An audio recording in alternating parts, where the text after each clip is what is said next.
I was the best at everything. Number one at getting drafted, number one at going to Oklahoma University, number one at, so I never was really tested. I knew God in a good place. I didn't know him when things didn't go the way I wanted. Oh, wow. Wow. So at this time in my life, my faith is stronger than it's ever. Wow. And it's been tested. I would always ask God when I was in college, like, God, I want to know you this way, and I want to be able to walk into a room and people would really feel the anointing of God coming to this place. And you got to be careful what you ask God for. Yes. And I come into my junior year, and I'm about to get exactly what I wanted. About to get this thing called NFL. And I'm 10 games away from this dream that I wanted my whole life, right? This thing that I've been working for my whole life. My whole life is dedicated to this one game. I'm up Saturday mornings, 4 o'clock, 5 o'clock in the morning, 2 miles to a fire station, 2 miles back home. I'm in the park, 9:30, 10 at night, doing everything in my life surrounded the game of football. I'm sitting at home at night, I'm throwing balls up to the ceiling, and I'm catching them different type of ways, trying to see if a receiver was to check me, if I wanted to catch an intercept. Like, everything revolved around this game, and I finally get in a position in my life to where now I'm 10 games away from it. I got the paperwork that states I'm about to be an NFL draft pick. NFL on top of the paper. Inky Johnson projected top 30, automatic multi-millionaire. Now all you have to do, the hard part's over, just play the next 10 football games, Ink, you made it. And I go out in a silly game against Air Force, 2 minutes left, and I go to make a tackle that I can make with my eyes closed. And I hit this guy, and as soon as I hit him, I knew it was a problem, but I didn't think it would be this type of problem. Like, you know how when things happen, you're like, I didn't expect that, but I don't think it's gonna be anything too crazy.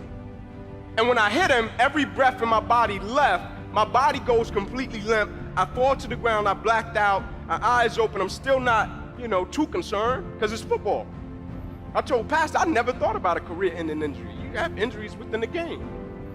When my eyes open, guys run over, Ink, let's rock, man, let's go, let's finish him off. And I'm like, I can't. Like, what do you mean you can't? You're a starting corner. Get up. You can nurse your injury after the game, man.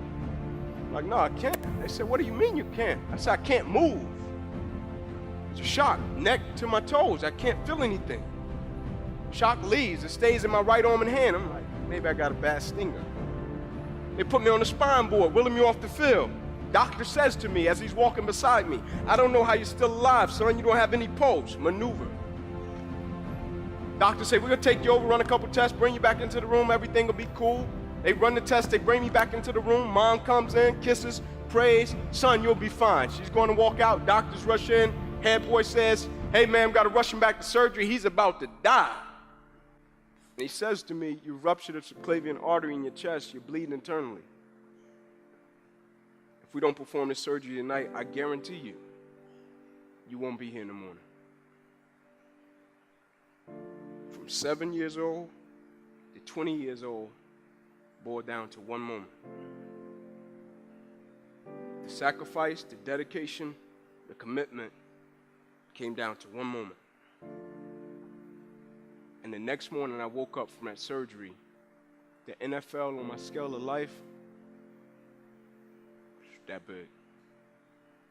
SEC championship,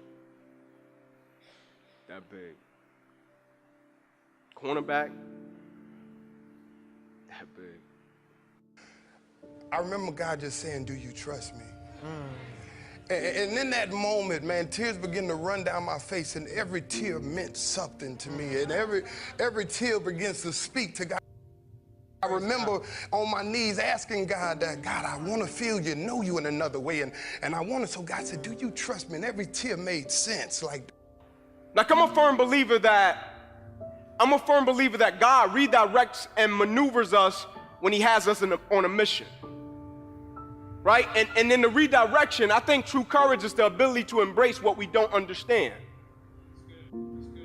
Because I know anybody can accept and embrace something that they do understand and that they know the end result. But I think true courage is when you find yourself in the midst of an opposition, piece of adversity or situation, and when you're in the midst of it, you're thinking, man, how did this happen and how did I get here? But you still have a certain level of perspective to say, even though I don't understand it, even though I don't like it, I can still trust God even though I can't trace God. Like when situations happen now, I'm like, life, what are you trying to teach me right now? Like, God, what can I extract from this situation since I don't like it and I don't understand it? I'm sure lessons and blessings, stages and phases, I'm sure it's something in it that I can extract and apply to some area of my life.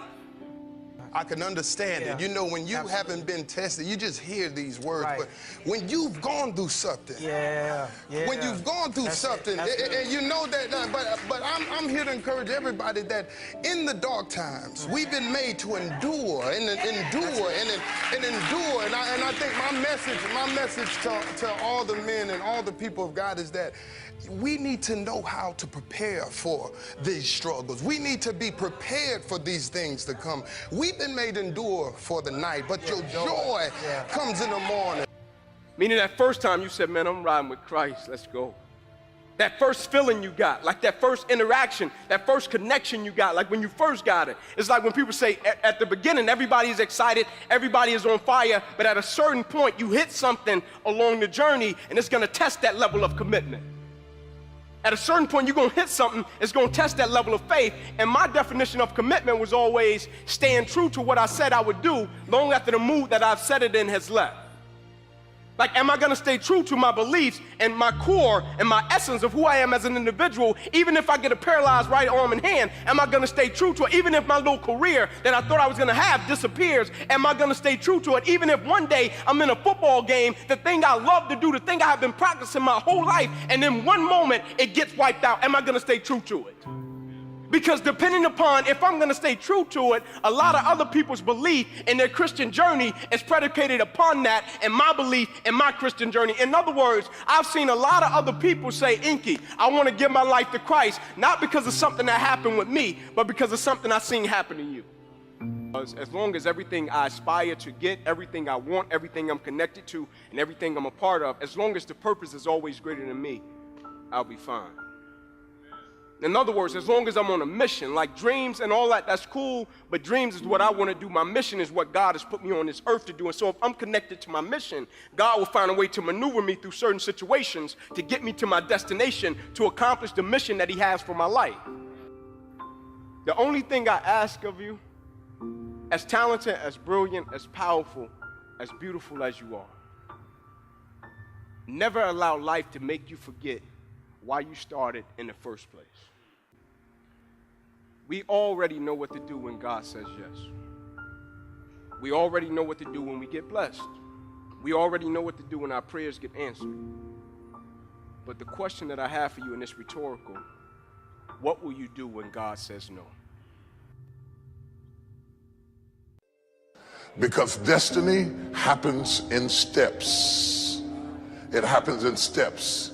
People often ask me, they say, what was the one thing that catapulted your ministry into prominence? Because we always look for magic moments, but it wasn't any one magic moment.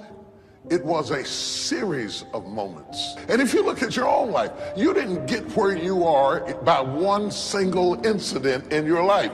A series of things either moved you positively or negatively into where you are today.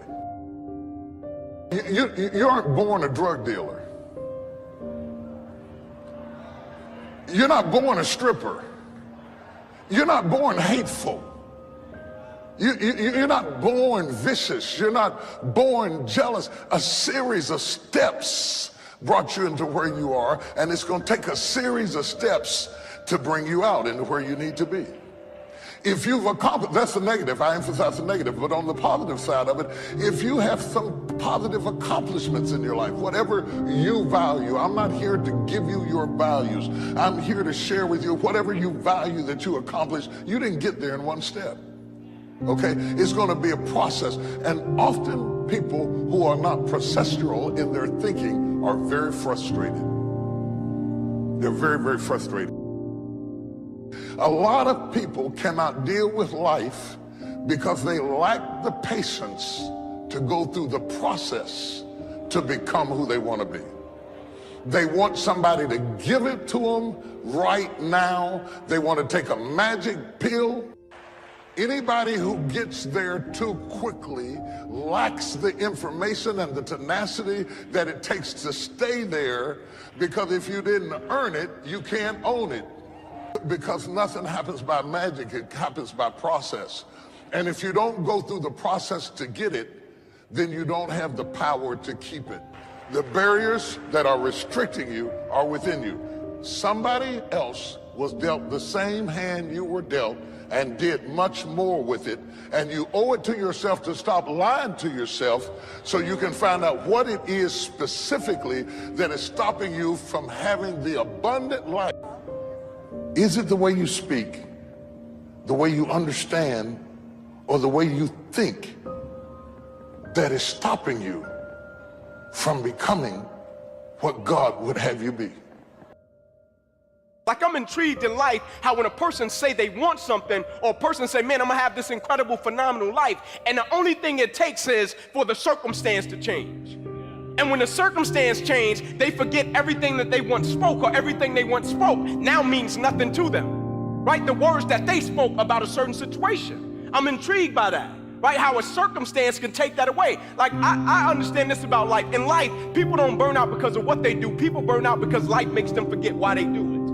But when the purpose is intact, when the mission is intact, when it's about something greater than themselves, the opposition, the adversity, and the challenges are a part of the journey. When things happen to redirection, it's a part of the journey. It makes it even sweeter in the end when the purpose is greater and about something greater than you. That's why it's so easy to spot selfish people. That's why it's so easy to spot people that's just out for their personal gain. It's easy because all it takes is for something not to go the way that they thought it was going to go, and now they no longer want it. But when you find a warrior for Christ, when something doesn't go the way that they want it to go, they say, let's regroup, let's reroute, and let's get going. Let's finish what we started. The mission is different. I want to be in the place that I am equipped with the right things to function at my highest and best capacity, and I want to be delivered from everything that's restricting me from my highest and best use. If I have to change states, if I have to change houses, if I have to change friends, if I have to change me, whatever's got to change for me to get to an expected end, I'm open to it. I'm too big to be bound by this system. I am bigger than the system. The system can't put me away. I must put it away. You have to know that you have to know this, or you'll never succeed at anything. You have to know that there is greater in you than what you have manifested to this point.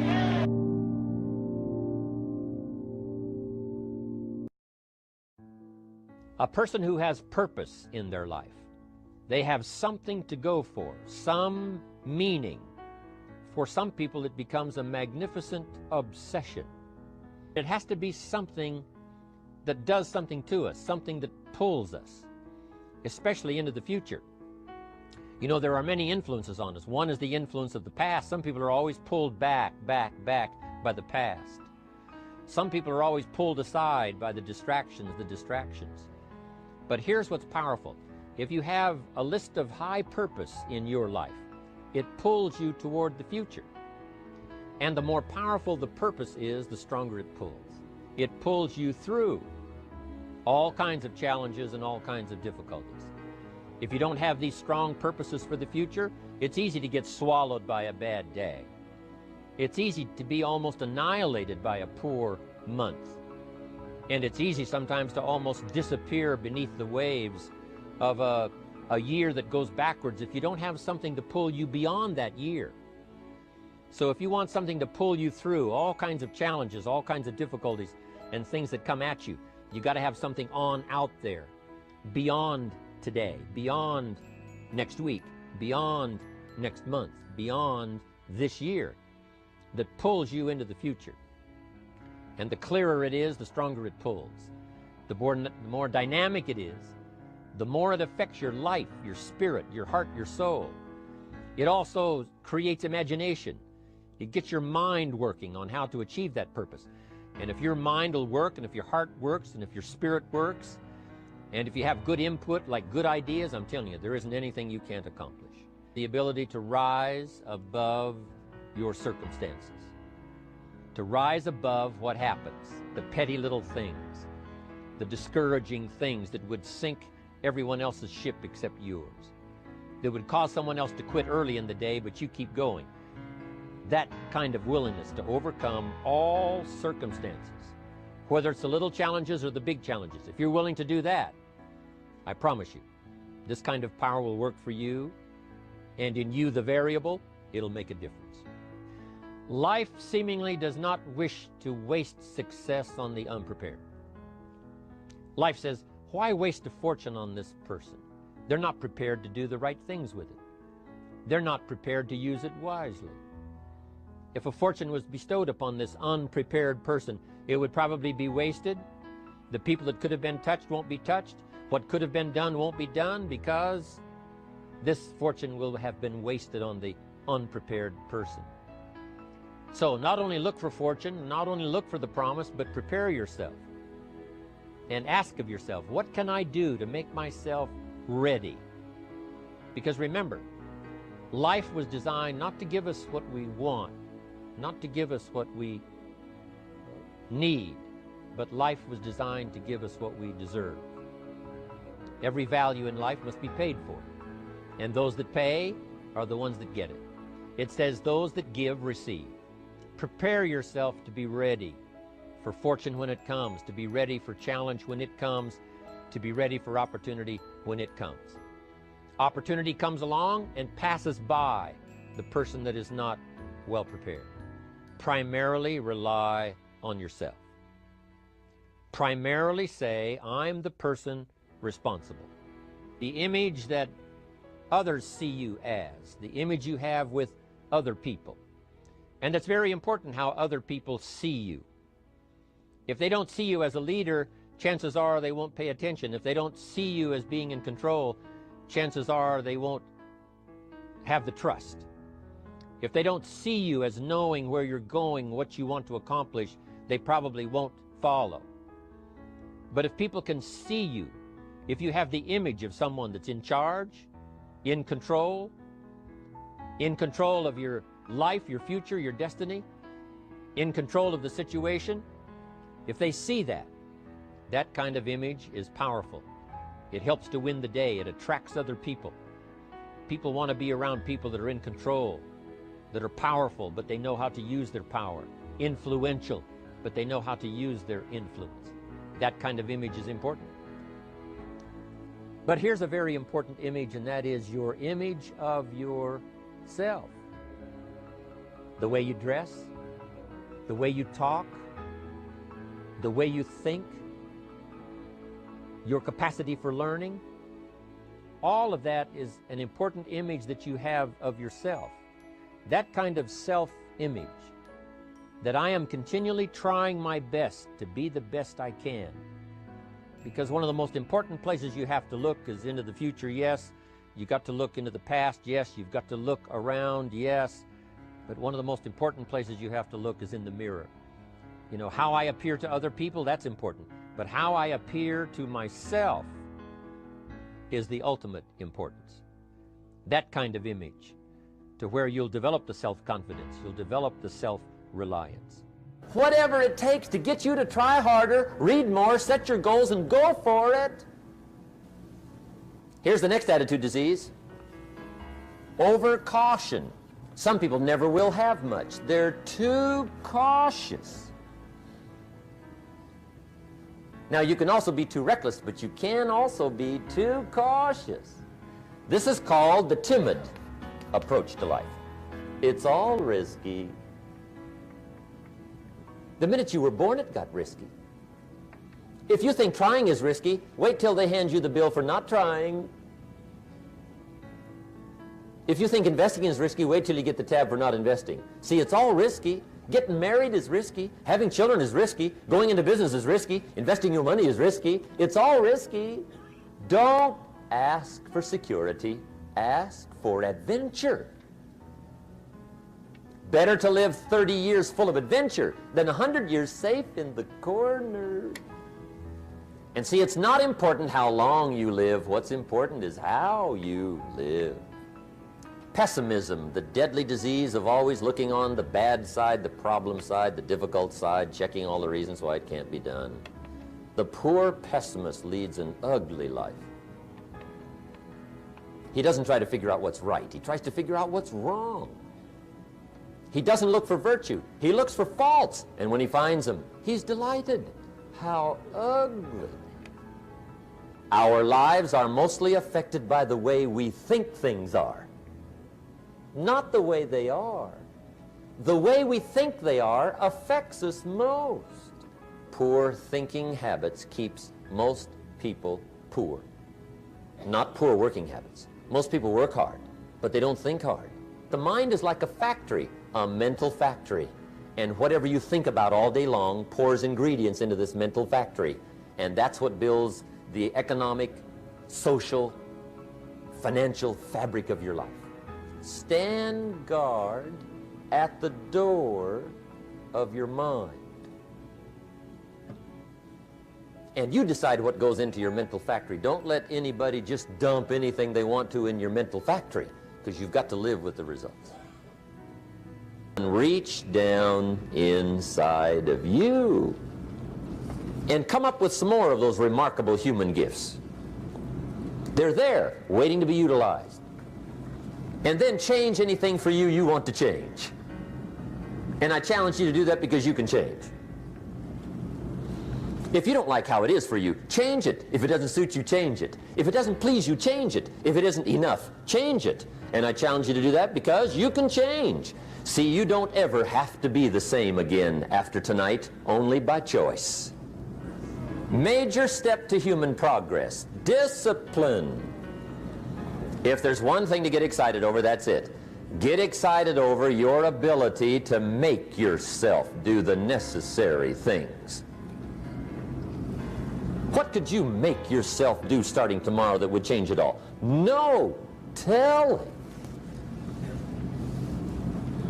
Now, see, that's exciting. On any given day, you can massively change the direction of your life. Start with the little disciplines, get excited over the little disciplines, and get right on those, because those will lead to the big ones. You can't handle the big challenges in life unless you take on the little ones. Make a list of all the things you can do, get right on those, discipline yourself for those, both for the results and for the muscle and for the practice, so that when life hands you some big challenges, you'll be ready, you'll have the muscle. But see, if you don't handle the small ones, you can't take care of the big ones. So it takes self-motivation to really alter your life. And you don't want to give self-motivation away to somebody else and make it somebody else motivating you. You may not be able to do all you find out, but you should find out all you can do. See, you don't want to wind up at the end of your life and discover that you've lived only 1/10 of it. And the other 9/10 went down the drain. Not for lack of opportunity, for lack of information. Find out how things work. Now, here's the best human virtue for finding out: curiosity. Make a note of that. Curiosity. Be curious.